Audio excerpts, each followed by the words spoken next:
कोई कहानी सुनाने वाले हैं क्या भैया?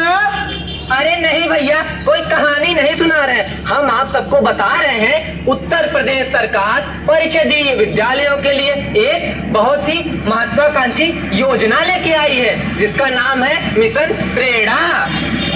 ये मिशन प्रेरणा योजना का है भैया, तनी हमको बतावा। मिशन प्रेरणा योजना के अंतर्गत विद्यालयों में कक्षा 1 से 5 तक के बच्चों को कितना ज्ञान होना चाहिए, उसका एक लक्ष्य निर्धारित किया गया है। जरा अच्छे से बताइए भैया। जैसे कक्षा 1 के बच्चों को निर्धारित सूची के अनुसार कम से कम 5 अक्षरों को पहचानना आवश्यक है तथा इसी प्रकार गणित विषय में उन्हें 5 संख्याओं का ज्ञान होना आवश्यक है। इसी क्रम को आगे बढ़ाते हुए कक्षा 2 में भाषा के अंतर्गत बच्चों को शब्द मिलाकर पढ़ना आना चाहिए और साथ ही साथ गणित विषय में 1 अंकीय जोड़ आना अनिवार्य किया गया है। और कक्षा 3 के बच्चों को लक्ष्य निर्धारित किया गया है, उन्हें 30 शब्द प्रति मिनट की प्रवाह से पढ़ना आना चाहिए तथा गणित के विषय में अंकीय जोड़ घटाना आना चाहिए। इसी प्रकार कक्षा 4 के बच्चों के लिए भाषाई शिक्षण के अंतर्गत अनुच्छेद पढ़कर प्रश्नों के जवाब देना आना चाहिए तथा गणित में 3 अंकों से लेकर के 4 अंकों तक के गुणा का 75% तक जवाब देना आना चाहिए। ठीक इसी क्रम में कक्षा 5 के बच्चों को बड़े अनुच्छेद पढ़ करके उनके प्रश्नों को हल करना आना चाहिए तथा गणित विषय में भाग के सवालों को 75% हल करना आना चाहिए। मिशन प्रेरणा के अंतर्गत प्रत्येक बच्चे तक इसका लाभ पहुंचेगा और हम अपने जनपद को प्रेरक जनपद तथा अपने प्रदेश को प्रेरक प्रदेश बना सकेंगे। इसका मुख्य बिंदु बुनियादी शिक्षा होगा और तो और ऑपरेशन कायाकल्प के तहत विद्यालय को साधन संपन्न बनाया जाएगा। अच्छा, इसके बाद क्या होगा भैया? छोटे छोटे बच्चों के लिए सुंदर सुसज्जित स्कूल और भवन बनाए जाएंगे जिसमें वो सारी सुविधाएं दी जाएंगी जो आजकल के बड़े बड़े प्राइवेट स्कूलों में नहीं दी जाती हैं। अच्छा, जरा और अच्छे से बताएं और क्या क्या होगा। सुव्यवस्थित कक्षा कक्ष, बैठने के लिए डेस्क बेंच, पीने के लिए पेयजल तथा बालक एवं बालिकाओं के लिए अलग अलग शौचालय का प्रबंध किया गया है। यही नहीं, बच्चों की सुविधा के लिए स्कूल के बाउंड्री वॉल पर सुंदर सुंदर आकर्षक चित्र बने होंगे जिनको देखकर बच्चे हर्षोल्लासित होंगे, सीखेंगे और विद्यालय आने में रुचि भी लेंगे। तब तो भैया हमारे बचवा तक स्कूल देख के ही खुश हो जाये।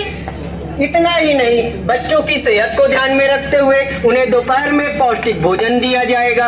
अब बच्चा पढ़ाई से भागेगा नहीं। ओ कैसे भैया, जरा अच्छे से बताइए।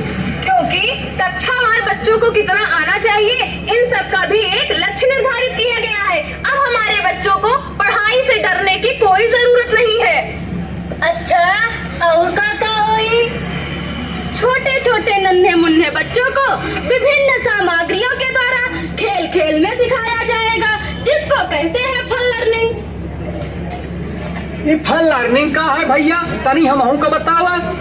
फन लर्निंग के माध्यम से बच्चा खेल खेल में अपनी विषय वस्तु को सीखता है। अब भी बच्चा खेल खेल में सीखी हुई वस्तु को रुचि लेगा और वह विद्यालय आने में घबराएगा भी नहीं। बात तो ठीक बा भैया, पहले हमारे बच्चों था स्कूल में अपना मस्त भागा था, अब तो स्कूल जाए और अच्छे से पढ़बो करी। हाँ बहन, क्योंकि छोटे ही नहीं अब बड़े बच्चों की पढ़ाई भी गतिविधि आधारित हो गई है। उन्हें नए नए तरीकों जैसे खेलकूद, गायन, वादन, चित्रकला, पठन इत्यादि के माध्यम से पढ़ाया और सिखाया जा रहा है। इतना ही नहीं, किसी भी कारणवश अगर किसी बच्चे की पढ़ाई छूट गई है, अब उसे भी वापस विद्यालय लाकर उसकी पढ़ाई जारी करवा दी जा रही है। लेकिन भैया, जो छूट गए हैं और बड़े हो गए हैं उनको कुछ आता ही नहीं है। गाँवों में कंचा गुल्ली डंडा खेलते हैं, उन पर सब हंसेंगे नहीं। अरे नहीं नहीं भैया, इसके लिए भी चिंता करने की कोई जरूरत नहीं है। हमारी जो सरकार है ना, इन सब चीजों के लिए भी योजना लेके आई है। अरे बहन, अब ये कौन सी नई योजना आ गई, जरा इसके बारे में भी बताएं। उनके लिए भी योजना है। उनके लिए हमारी सरकार 50 दिन की उपचारात्मक शिक्षण की व्यवस्था की है, जिसमें वे बच्चों के साथ खेल खेल में सीखेंगे।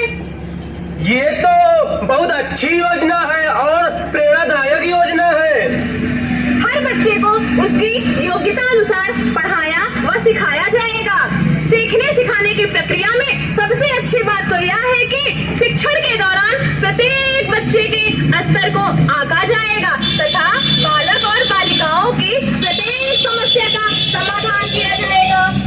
हाँ, इससे बच्चों के पिछड़ने की संभावना ही नहीं रह जाएगी, क्योंकि बच्चों को पढ़ाना हमारा मात्र उद्देश्य नहीं है। हमारा उद्देश्य बच्चों को पढ़ाई के साथ उनका भविष्य निर्माण करना है, क्योंकि आज के युवा कल के भविष्य होंगे। वो कैसे होए भैया, तनी हमहू बतावा, हमहू जाने। जैसे छोटे छोटे बच्चों में नेतृत्व करने की क्षमता का विकास करना, आत्मविश्वास बढ़ाने के लिए बाल संवाद तथा बालिकाओं के लिए मीना मंच का गठन किया गया है। ये तो बहुत सराहनीय कदम बा और बहुत प्रेरणादायक बा। इतना ही नहीं, इन्हीं मंचों के द्वारा बच्चों की प्रतिभाएं उभर कर आती हैं। अब उन्हें अपने अधिकारों और कर्तव्यों का भी बोध होगा। और सुनिए, इस समय हमारा देश ही नहीं संपूर्ण विश्व कोरोना जैसी वैश्विक महामारी से जूझ रहा है।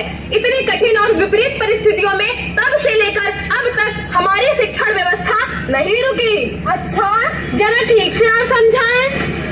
अरे बहन, जिन अभिभावकों के पास स्मार्टफोन है, हमारे अध्यापकगण इस कोरोना काल में भी उनको नए नए तरीकों जैसे ई पाठशाला, दीक्षा, यूट्यूब, फेसबुक, SCRT ऐप इत्यादि के माध्यम से घर पर शिक्षण कार्य करवा रहे हैं, ताकि वो अपने स्वास्थ्य का ध्यान रखते हुए विद्या अध्ययन कर सकें। इतना ही नहीं, सरकारी टीवी चैनलों पर भी पढ़ाई से संबंधित वीडियो क्लिप जारी करवा करके बच्चों की इस कोरोना महामारी के दौर पर भी पढ़ाई जारी करवा दी गई है।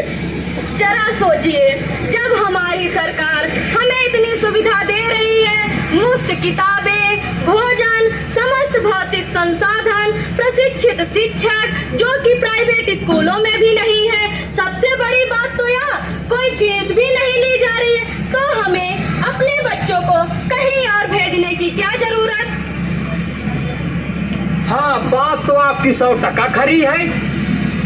हमारी सरकार द्वारा प्राथमिक विद्यालय के बच्चों के लिए मार्च 2022 तक बुनियादी शिक्षा को सफल बनाने के लिए एक महत्वाकांक्षी लक्ष्य तैयार किया गया है।